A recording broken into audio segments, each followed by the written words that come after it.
Okay, this is me driving home and chatting nonsense. So let's talk about the future of computers. Somewhere in the future, we've all known that we're going to have cars driving themselves. Now, I kind of like that idea, right? I like the idea that somewhere in my future, I don't need to employ a chauffeur. And I have one. Elon Musk will give me maybe a car, and I'll get into it and I'll tell it to take me to work. I could tell the car, listen, go and fetch my wife and take her to the doctor. And it'll do that. I kind of like that idea. I kind of like the idea that we all have minimum following distances reduced between the cars, because the cars themselves will be intelligent enough to be able to keep track of the space. I kind of like that idea. At this point in time, I think that we've got far too much control in the hands of the drivers. My case, I don't know. I think there's going to be a point at which my grey hair is going to be, just sapping out the energy of my brains. And I probably will get distracted by stupid stuff like having a conversation with nobody in particular on the phone and saying, that's cool.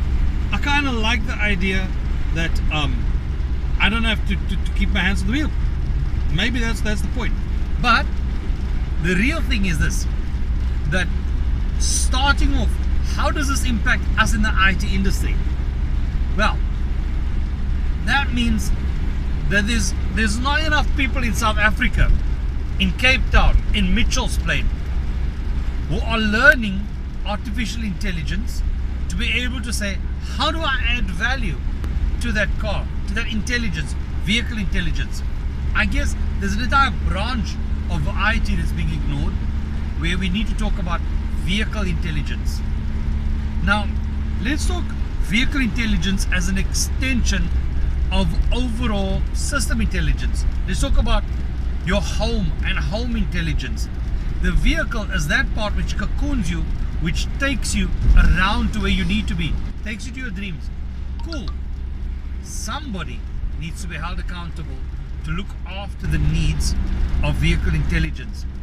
The flip side of that also is what happens when somebody decides that they understand the vehicle intelligence system better than you do. What happens when they learn how to hack your car? If we don't have people locally who learn how to be able to say, fine, I can bring the car back under your control, it brings a whole new level of understanding to what hijackers can do. They don't need to hold a gun to your head.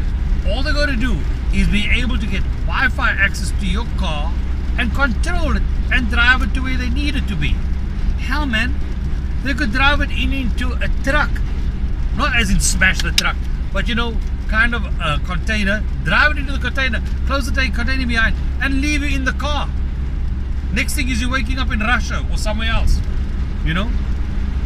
I kind of like that idea that we'd be able to eventually be in a situation where cars are intelligent, they understand that they are being hacked, they kind of prevent it. You got this challenge, the hacker trying his best to overcome the protection mechanisms. The car's under somebody's control and the car is busy driving. I kind of like that idea. I like knowing that maybe we're at the point where we can actually contribute to it. So what do you think? Would you drive in a car which potentially could be hacked and taken you somewhere? Wouldn't you like to be able to write the systems that helps to protect against it? I kind of like the idea that somewhere in our future, our grandchildren will have said, Granddad did what? Pa did what? Gramps did what? Drove around in a car, hands on the wheel, all that kind of stuff. No ways. That's fairy tales. That's the same as these knights in shining armor on horseback, riding around defending damsels in distress. No ways. People didn't go pop wheelies. What is pop wheelies? That kind of thing. I kind of like the idea that my grandkids may be able to sit down and say, really? Tell us of the old days when you used to drive your own cars? Kind of like that. So, I'd like to be able to be part of this generation which controls cars and designs the software. So, separately, there's a group of guys out in America, and I guess it's not just America, it's other places as well.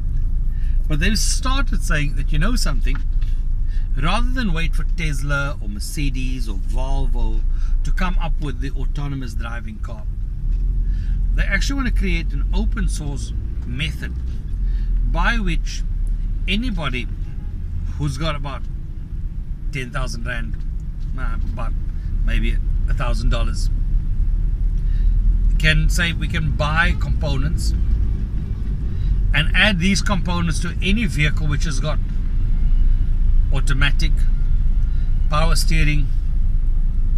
I'm not sure what the other things are. They mentioned some things about an electronic accelerator thing. But the point is, a couple of components taken, bought cheaply off eBay.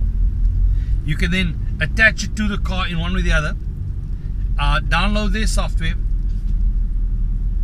and your car is self-driving, autonomous. I kind of really like that idea. I don't know what language they're using. I don't know what they're doing. I really want to dig deep into that to figure out what we can work with. But let me know. Do you think that you'd be interested? Do you think that you currently have the skills to do that? What do you think we should be able to do with it? I kind of really like the idea of getting into the business of saying, fine, I want to be part of that revolution. So, I don't know where you got to click below, whatever, but just, follow me. Tell me what you think of the ideas.